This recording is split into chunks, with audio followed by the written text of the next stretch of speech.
All right, guys, so we are officially under contract on a house for ourselves in West Augustine, which is the neighborhood that we wanted. We got a brand new construction house, and it's got one more bedroom than we actually wanted, but you got to make some compromises. It's not exactly on the street we wanted either, but because of how many offers we were losing, we decided that, like, hey, we need to expand our boundary and kind of look at some other options. So we're officially under contract. And the process starts right now, right? We talked about the pre-approval. We talked about what we did to find the house. Now we're under contract, so what happens next? Well, the first thing is your realtor is going to send your paperwork over to their transaction coordinator if they have one. Some realtors don't have one. It doesn't make sense to me not to have one because they're looking at all the dates. They're making sure everything stays in line. All the I's are dotted, all the T's are crossed. And it's just a great resource to have. So my transaction coordinator's name is Caitlin. She's phenomenal. She knows more about real estate than 99% of realtors out there. So she's a phenomenal asset to have on our team. We're super excited to have her. But the first thing that'll happen is I send her the contract. I send her an email and say, these are the basics of the contract. And then she sends out an initial email to everyone outlining all of the dates that you need to be aware of in terms of this contract. So we're actually pulling up on the house right now, and we'll finish what we're gonna say here. But the first thing that's gonna happen is you're gonna get that email, and then you're gonna wanna save any and all emails from that transaction coordinator because she's gonna be the point person moving forward in the contract. The next step is gonna be your earnest money deposit. Now here in Florida, the seller typically designates who's gonna be closing the property, right? So who's closing title. And the buyer will typically say, okay, I want to keep my earnest money deposit in a separate title company just in case anything were to happen. If you were to keep your binder at a title company the seller's familiar with, then that gives them slightly more leverage just in case anything were to go wrong, and we always want to keep as much leverage as we can. So we keep our binder deposit at a separate title company until closing, where the money is then wired over to closing title, right? So you set your earnest money deposit up. This can be done either through a debit card transaction or a wire transaction from bank to the title company. So I had to do that the other day. Wells Fargo actually has an online wire transfer feature, so you can do it right from the comfort of your home. You of course can go in, set an appointment, and get them to send that wire for you. But you know, that's a whole pain in the ass that I don't want to do. I'd rather just do it straight from my phone. It's a lot easier to do that, right?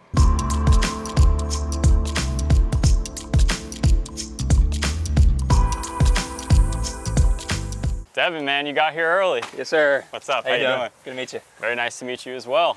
So guys, today we're doing the home inspection for the house that I'm under contract on. We're with HouseScan, with Devin here from HouseScan, who's one of the top home inspectors that they have and also has a great social media presence. Devin, where can they find you on social? You can do Devin at HouseScan FL. I think it's actually, I don't even know, Devin _ HouseScan FL. Okay, yeah. On Instagram. Well, we'll figure that out and we'll put it up there so you guys can go check them out as well. But Devin, can you kind of cover what we're gonna do here today? Because I know it's a new construction home. A lot of people say, like, why even having an inspection, right? Sure. So. Yeah. So I would say the longer I've been doing this, the more important new construction inspections have become to me, just because the things we find are shocking to most people, and you'll see a lot of that on my Instagram, just because I think most people think it's brand new, you don't need to do anything, there's nothing wrong with it. It's very different than like a new car. You know, a new car, you think it's fresh off the lot, good to go. With construction, there's a million different components at hand. A lot of the tradesmen are working on top of each other. They're racing against the clock to get it done as fast as possible for the client. And so a lot of the stuff we see is just like installation issues, just oopsies, forgotten things, oversight. And even from the code inspector perspective, like, we're not code inspectors, but they have a hard job. And so a lot of times the things we're catching are just a good safety net for the buyer and protecting them. Also, at minimum, it provides like a baseline for a lot of times you have 11-month warranty. So you get a good baseline of what we saw. And then if we come back in 11 months, you have a good idea of what may have changed between those two time periods. And it gives you something, especially when going into a new construction, you know, you're working with a builder essentially who's the owner of the house. Gives you something to say, like, hey, I had a third party check this out and they found X, X, and Y, and we'd like you to take care of that before closing, right? So it's good to have that evidence from someone else that's not me, right? Of course, I want a discount on the house, I want other things done, right? But it's nice to have a third party like you guys take that heavy lifting for me. Yeah, you get a licensed professional documenting it, pictures, videos, commentary, and a lot of times that helps you leverage that repair versus, like you said, they're just trying to get you in, and they're going to close, and they might not deal with it later on. So this gives you a little bit more power than otherwise. 100%. Sure. Yep. Could you walk us through what your process is when going through a new construction home like this? Yeah, so it's really much the same as any resale home as well, but focusing on major deficiencies, function and safety is kind of always our top priority. So is it functioning as it should? Is there any safety concerns? Yeah. With new construction, we're paying a little more attention to like workmanship and things like that. But yeah, 4 major systems are going to be your roof, your plumbing, your HVAC or your air conditioning and heat, and electrical. So those 4 major systems, what we're really paying attention to. Then we're looking at structure, looking for any moisture issues, moisture intrusion, foundation issues, and then do your windows work, do your plumbing fixtures leaking, are your appliances working as intended, all of the other things that kind of are lesser than your 4 major systems we're looking at. Very cool. But if we can see it, we can touch it, we're going to inspect it for sure. Okay. Yep. Gotcha. Now, and there's something too, is like buyers, especially maybe with, first-time home buyer, come in, they want to be with you for every step of the way. And that's not necessarily the best thing, right? It's kind of better to just let you do your job and do your thing, and then you have a recap point at the end, right? That's right. So what we love to have you guys on site. That way, if you have any particular questions, concerns, we can go ahead and look directly at those. But then at the end, we can do a walkthrough summary. So you're always going to get a report with pictures, videos, commentary, but it's limited. So when you're on site with us, we can go through, we'll do a walkthrough on the outside, walk through the inside. I'll show you my highlights, any questions that triggers, we can talk in depth on. Okay. And it's just a lot easier to see it in person, to touch it, feel it. I can explain it more than just, a couple sentences in a report. So something we definitely encourage, but yeah, it's nice to have them at least at the end. Yeah. But if you're just our shadow, you're welcome to do that as well and follow us around the whole time. But sometimes it can be distracting if we're in and out, up and down, and you're asking us, what is this, what's that, what's this, what's that? For sure, yeah, exactly. It takes you off your game, Yeah. So that being said, I'll let you get to it. Yes, sir. And we'll catch up with you. Sounds good. Awesome, man. Appreciate it. All right, now we're gonna let Devin do his thing. We're not gonna be up his ass during the inspection. I want him to do the best job possible. He's gonna meet with me at the end of this. It's gonna take about 2 to 3 hours for him to finish what he's gonna do over here. And then we're gonna have a recap of all the things that he's found in this house. And then aside from that, you can always call, email them after the process is done if you do have any questions about the report that he gives you and all the pictures and itemized things that he finds on his report. So in the same time that you're scheduling this inspection, which is something that my transaction coordinator, Caitlin, will do on your behalf, you also want to get your loan application done. Now, if you've gotten pre-approved, the majority of this work is already going to be finished. You've given the bank all the relevant documents, but your loan application typically has to be done within 5 days of going under contract.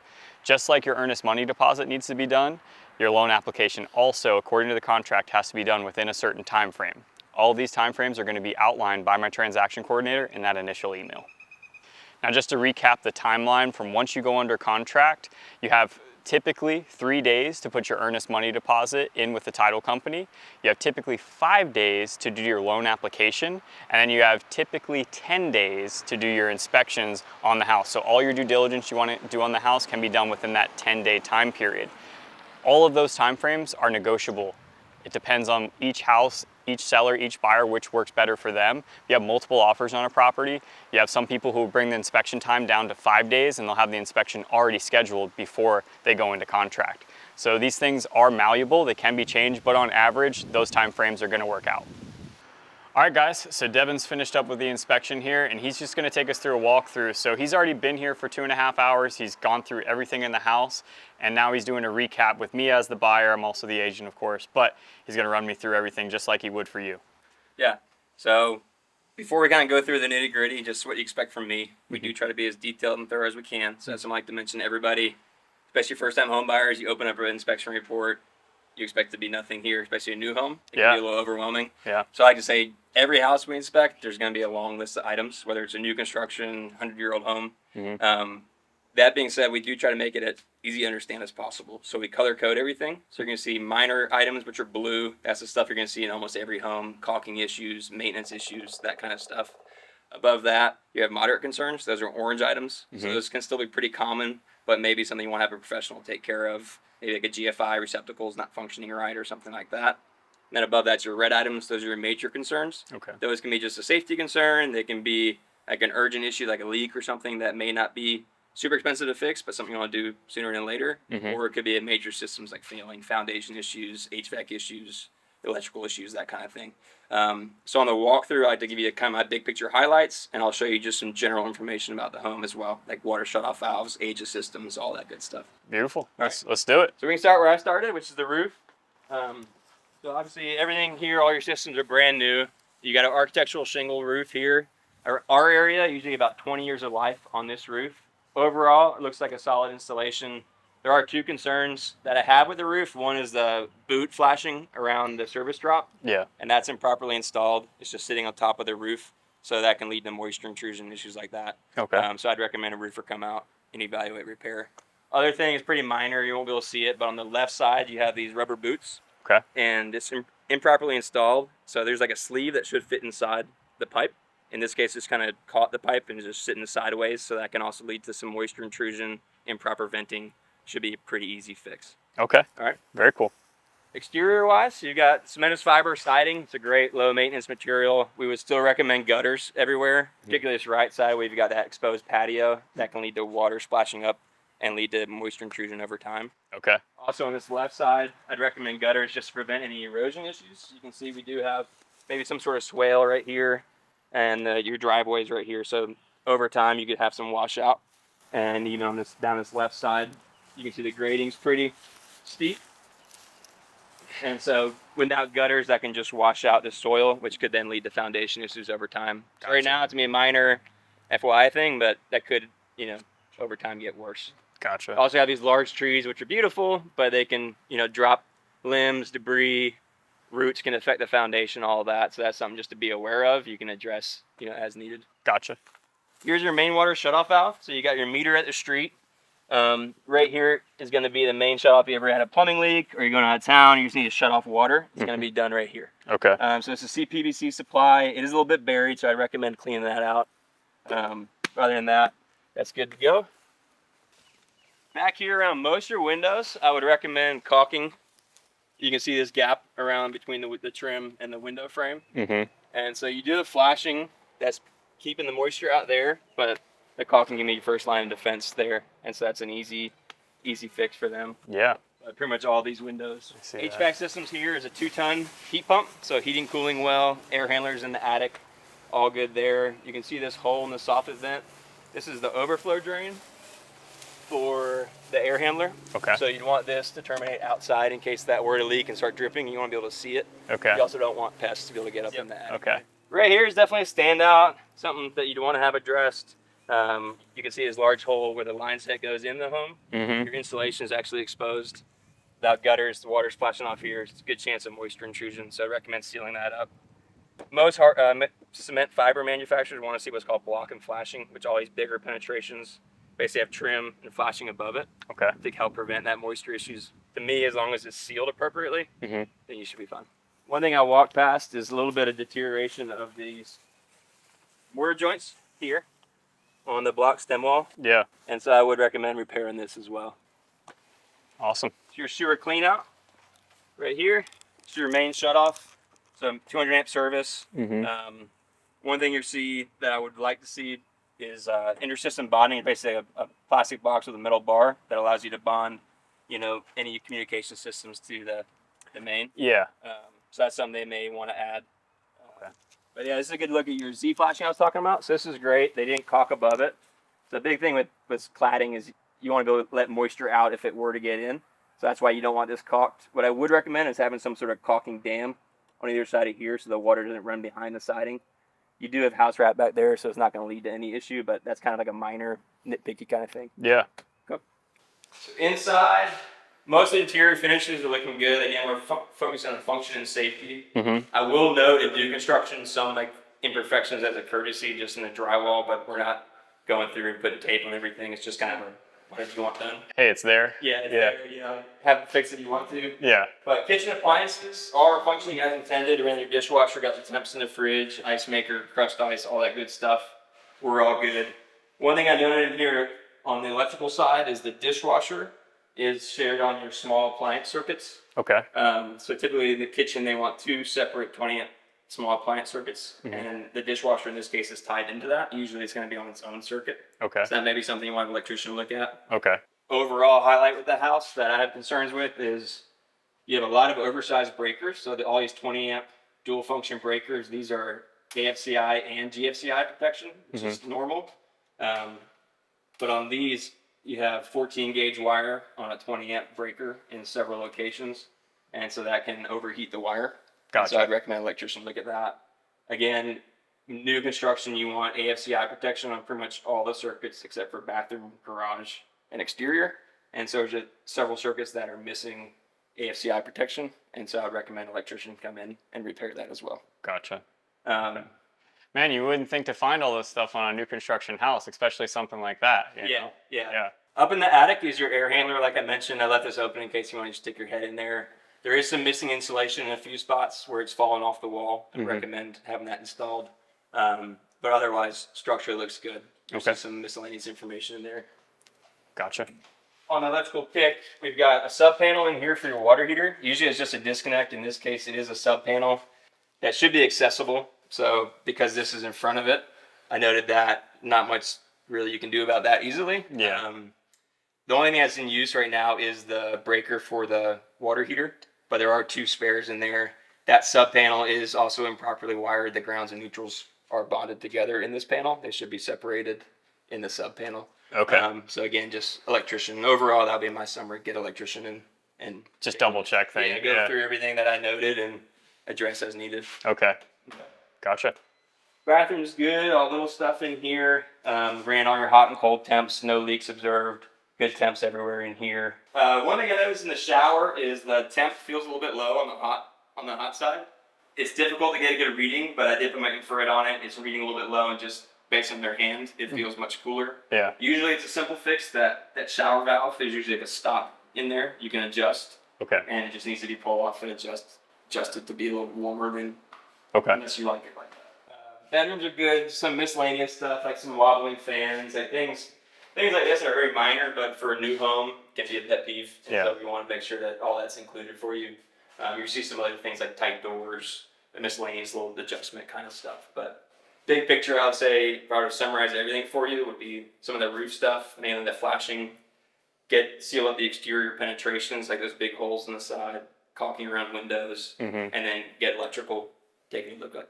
Okay. So gotcha. Those would be kind of my big things. Yeah. Now that being said, you're going to see plenty more information in our report when you get that from me tonight. If there's any questions, you can reach out. Hopefully it's going to be pretty straightforward for you. Yeah. Everything I said is going to be in there with pictures, comments, location tags. You can click on the picture. It'll make it bigger and tell you where in the home we noted it. It's all as if you're facing the front of the house. So it says rear right, you're facing the house. Rear right, it's going to be over here. Front left over here. So hopefully pretty easy to run through and figure out what we're talking about. Yeah. But we are available if you need any extra help. Yeah. So the idea essentially with the summary that you guys provide is just make it easy for anyone to look at. And like, hey, you need a tradesperson, you need an electrical guy to come in. Here you go. Yeah. Take the picture. We have the location for it. Soon you guys will be geotagging it. You know, geotagged in the ceiling. You know. Yeah. Yeah, we try to make it just straightforward. Try to use simple language that like any homeowner can understand. You don't have to be an electrician to understand what we're talking about. Yeah. We do use some technical terms, but we try to just make it brass tacks. Here's what our concern is: get an electrician in. Here's our concern: get a roofer in. Gotcha. And just make it as streamlined as possible. Okay. Awesome. All right. Awesome, man. Well, hey, I appreciate you, Devin. Thank you so much. Yeah. All right, guys. So we just finished up with Devin from HouseScan at the home inspection, and there's a lot more stuff that came up than we expected to come up.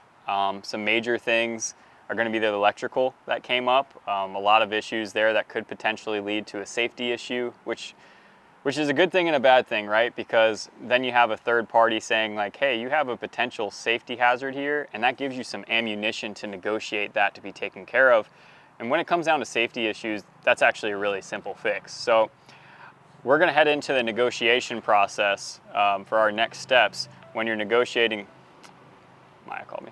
While you're negotiating the inspection, you have your inspection report from him, which you'll get for about 24 to 48 hours, and then you use the summary of that report to be able to negotiate the items that you want, right? So here we have just a lot of minor stuff, you know, some caulking, some insulation, just some holes that need to be covered up, some mortar joints that need to be taken care of.